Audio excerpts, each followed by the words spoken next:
The planet Earth is 4.5 billion years old, and during those billions of years, there has been an enormous amount of creations made, the first being protons and neutrons, then dinosaurs, then light, then Mickey Mouse, then computers, and now, the recent trend of 100 men versus a gorilla. Many of these inventions have been a helpful tool in this world, like a coat rack. It can carry your outerwear, messages and emails. They make distant communication faster compared to letters. Soap helps clean off the germs off your body. Drive-thrus save drivers some time when traveling on the road. Condoms prevent two people going through what their parents went through. Humanity has made some things our modern society still use today. Things that will be used for many more years and be improved over time. But with every good creation, there are also ones that aren't considered good or useful or necessary. Time magazine got some in mind. Back in 2010, the American News magazine made a list on the 50 worst inventions, the phone finger being one of them. This latex accessory made in Austria was created for people that had an issue with their fingerprints on their phones, with the price being $11. While it's not a terrible invention, it surely isn't one that's needed. I mean, the only reason for its existence was for people to have a pet peeve of fingerprints on their phones. There's also fake ponytails. This ain't gonna make some baldy feel not bald nor satisfied. Another one Time magazine thinks is a bad creation is New Coke. The argument being that it flopped in sales or taste. This magazine doesn't explain it. Shit, when looking at the list, none of these make sense. Crocs are nowhere near a bad invention, especially contemplating its success in recent times. Though, as I said earlier, this list was made back in 2010. Life was different back then. I have a pair of them myself. Had them since 2014. You know, I just want to let y'all know my family was ahead of our time. They are comfy, though they are hideous to look at. Maybe that's why they're on the list. Baby cages I don't find to be an awful invention either. When visualizing the planet we live on, this seems to be the safest way of taking care of a baby. Hair in a can, contrasting it with fake ponytails, this most likely will make you feel less content and less bald. Segway, auto-tune, Phineas Tint blind glasses, plastic grocery bags. Dan Fletcher must have a serious hatred for grocery bags. Kind of like Elon Musk has a distaste for bird shitting on his Teslas. Why do you think he bought Twitter in the first place? Yeah, this list got some bad takes when it comes to the worst inventions. Though they definitely got one right. Pay toilets.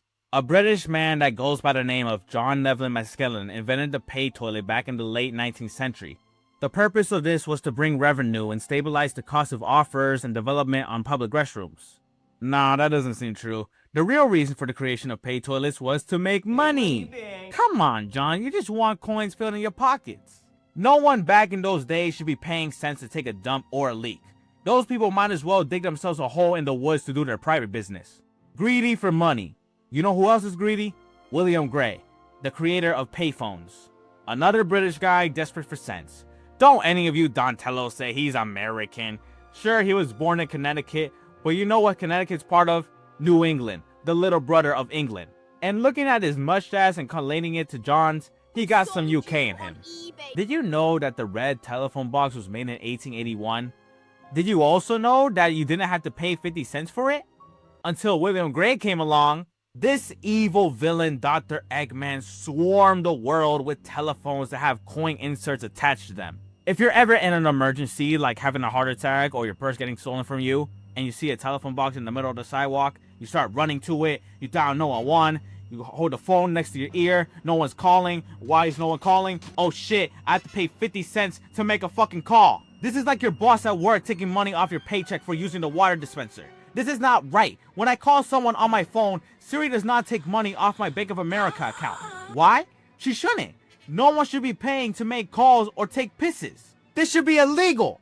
Okay, let's now stop talking about this and instead discuss words. Now, there are many words that can be said.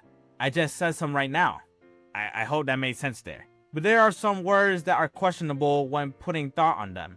Ladybug, for instance. Why are they named that? How are we sure that bug is a lady? What if it's a dude? When searching up female bugs on the internet, they don't look girly at all. They don't have those eyelashes or eyeshadows on them. So tell me, what's a ladybug and what isn't? Another one I find confusing is the insect name, butterfly. I don't know who invented it, but it must have been Billy, cause that ain't no butterflying. Hot dog could be included in this conversation as well, but there's a bit of logic to it. The hot being cooked under the fire, and the dog being the shape of a wiener dog. Combine those words together, and you get a hot dog. Comprehensive. Now let's break down butterfly. Butter is spreading you put on food like toast or waffles, and fly means to move in the air like an airplane or an insect. Okay, I get the fly part, but not the butter. What does the butter mean in butterfly? A butterfly is depicted to be a pretty insect. Is that what butter applies to in the name? Is stunning looks? Butter do be looking pretty on a pancake, but that's about it. French vanilla looks more appealing than this shit. The name is baffling. The same could be said with orange.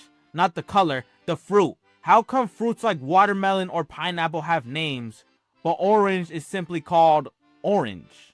Why couldn't the creator of Orange's name it orange fruit? Like these blueberries are named blueberries, and these blackberries are named blackberries. So why not name the orange orange fruit? If we call oranges orange, then why not call apples red or grapes purples? This is just pure laziness. However, there's this one word that has no reason to exist. Ceramics. If you don't know what this 8-letter word is, it's a fancy word to say pottery.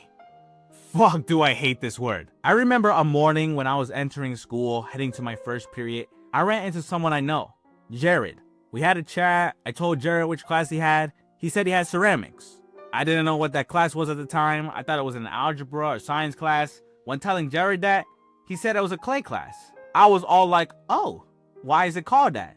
He said, blah, blah, blah, do you really care? That clay class should be called pottery class or claymation. I don't know, pick one of the two, because that sounds much better than ceramics. If you hear someone calling their pottery class ceramics, you have the right to take the zipper right off your jacket or someone else's and slap it on their mouth. If you call your claymation class that, then someone has the allowance to do it to you. Those people be saying those colossal vocabulary words like monotonous or heretic. I don't talk like that. I don't speak smart. I speak idiot. I don't speak serious. I speak silly. I don't speak polished. I speak dirty. Any of you who say ceramics, you're a mistake, an anomaly, and a freak. Alright, now that I'm done whining like a thought over words, I want to now talk about correction tape. Some of y'all may have never seen this in your life, and some of y'all have, but don't know what it is or what it's called. For the longest time, I found this item to be my entertainment when I'm bored. Like it's a rainy day, I'm bored on the couch watching Netflix, and I see this thing that I don't know the name of nor its purpose on the kitchen table. I pick it up and start pulling the tape out rapidly. That's what this object was to me for years. Then one day, I told my dad what this thing was. He said it was a correction tape that was designed to take the pen ink off paper. After finding that out, I've noticed that correction tape is useless. Homie, use a gel pen. It's starting to come to my senses that pens are obsolete when it comes to writing implements. The reason why we need a pen is for signatures, taking notes, promotion, organizing. You can do this with a pencil or a fucking crayon. Writing in pen doesn't make you a businessman. There's no need to write in pen unless you're writing in cursive, which you don't even need to do. What do you gain from writing in cursive? You're not signing the Declaration of Independence. You're making your writing intricate. And if you mess up, you can't erase it because your pen don't have an eraser. So now you have to spend nearly $7 on correction tape to fix that mistake. Writing in pen is like typing on a keyboard with no delete button. You're writing a bedtime story. You started off with once upon of... Oh wait, that's not how you spell upon. Hold up. Let me fix that real quick. Boom. Get rid of that. Upon of time. Oh wait, I fucked up. Here we go again. It's damn stupid. Pencils are much better and safer to use, along with those gel pens. But what's not safe for your eyes is Trolland. How did they manage to simultaneously make something look horrific and sickening to look at? Tell me one, Thornton, what animators did you hire to animate these people that no mother could ever love? Grass that looks like something off an Android game, and these ugly, petrifying, cancerous trolls. This is what they show prisoners, detention kids, and psychiatric patients for being fuck-ups. This is what got the director killed. He died from a long illness, that illness being the progression of making the film Trolland. Alright, on to the final one that I think is purposeless. The Nintendo Switch 2. When the trailer for it released earlier this year, I didn't care one bit. Another Nintendo Switch that looks identical to the first one. Now that I mentioned that, why do people care about different versions of an Xbox or PlayStation? I'm not referring it to the PS3 and PS4 or the Xbox 360 and the Xbox One. I'm talking about the different types of the console. Like take the PS5 disc version and the PS5 digital edition. The disc one lets you play games or watch movies by putting a disc inside the PS5, and the digital lets you do things digitally, meaning you have to buy the games and movies in the PlayStation Store. The digital costs $400, and the disc costs $30 to $100 more. This is where I start to interrogate. Why have two different kinds of consoles? Especially when one's more expensive than the other. Why not have a PS5 that requires a disc to play games and has a streaming service full of movies and shows? You'll make more profit off of it. I'm not sure. I don't have a full clear understanding of how game companies work. I just find different versions of a console ridiculous. And although the Switch 2 has differences like having a bigger screen or more battery, it's the same as the first one, just more expensive. I don't care if it has Mario Kart World, Mario Kart Wii will always be the best. That had a wheel for you to use. It was your baby steps into driving. This Switch doesn't include a wheel.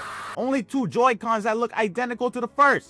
This Switch is worthless. No Nintendo fanboy should spend their parents' money on this. If they do, they're not deserving of living in their parents' basement. Them plushie lovers are nothing but a bunch of dumbasses. And yeah, that's all I have to say. Oh, finally, we're done. Thanks for watching. I hope you enjoy. I love you. Have a great day and tomorrow, and bye.